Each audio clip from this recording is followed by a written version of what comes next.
butter chicken soup. Veggies. Yan.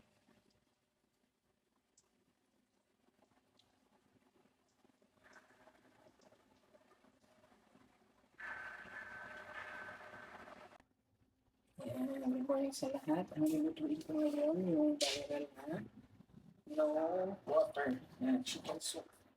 Bale, gagamitin natin yung boneless chicken thigh. Ayan, malinis na. Kailangan pat dry siya. So, may salt lang tayo. May white onion, ginger, apple isa. Tapos wala tayong leeks, kaya garlic chives na gagamitin ko. Saka napa cabbage or pechay bagyo. Yan. Nagbasan ko na yan, pinatutuyin ko lang. Chop-chop muna yan lahat. Chop muna natin para ma-prepare na. Ayan yung aking lulutuan. So, salt lang ang pampalasa yan. Yan. Yan. Pwede na yung ating luluto.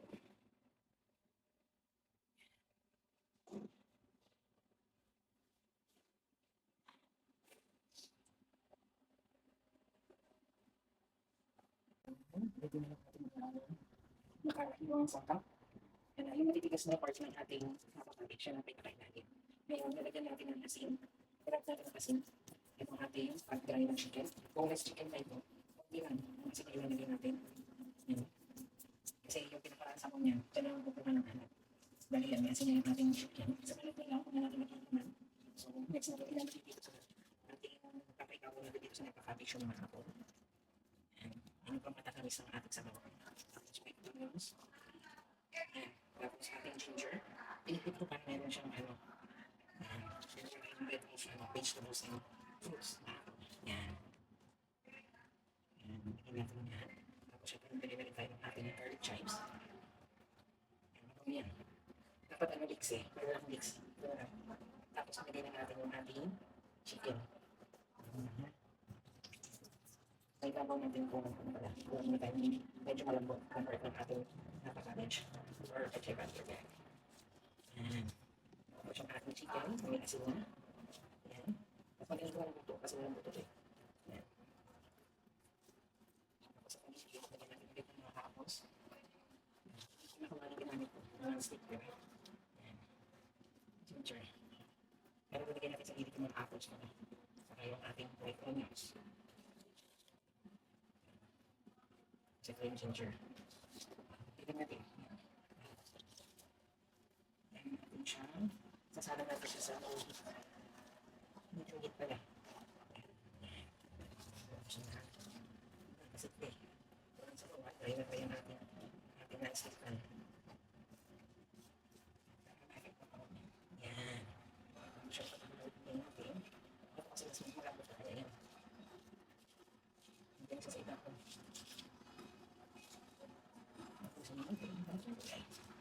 Tapos napakalaman din. Yan. Malakas mo lang ang oil para ma-check natin. Yan.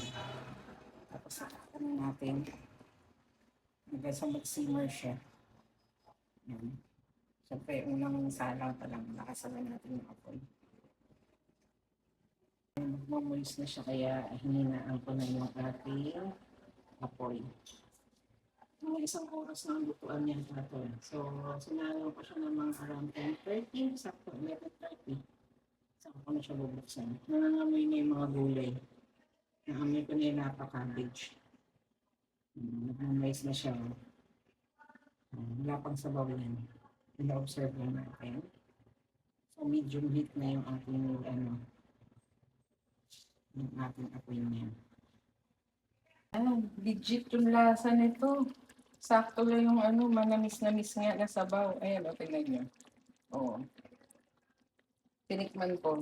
Pero pakaluan pa rin natin ng gusto. Gusto ko lang makita yung itsura. Hindi siya yung, may amoy ginger, pero hindi yung maanghang. Saktong-sakto lang yung lasa. Legit, manamis-namis yung lasa ng sabaw. Hindi mo rin masasabing lasang apple. Kailangan na natin ma-check yung chicken. Tama na yung alat. Buti na lang pala ibig ko sinobra yung paglalagay ng asin. Doon lang sa balat.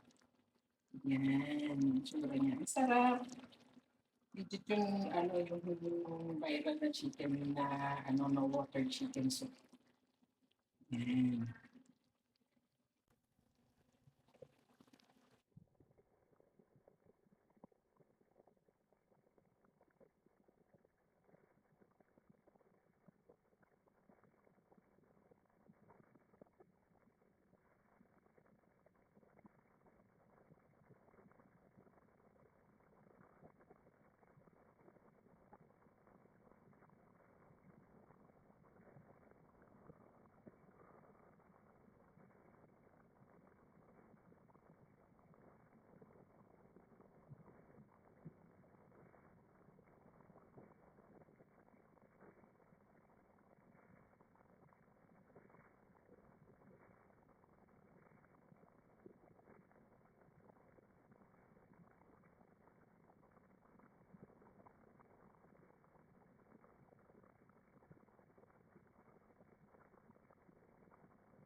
Yan, ang last try talaga to. Itong no water chicken soup. Ang sarap ng lasa niya. Kung may mix kayo, mix lagay niyo. Parang garlic chives sa ating ang bang-bang niya. Ayun, may water, ano na siya, may sabaw na siya ng konti. Yan. Simmering lang natin. Ayan yung tsura, dito na yung chicken. Diba? Ang lambot na rin ng apple. Kita ko sa inyo. Yan, yung patapay. Isa mo na yung apple na yan. Ang kulay malambot na rin.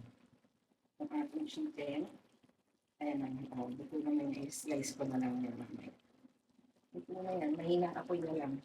Pasimmer pa natin. Para maglabas pa siya ng more water.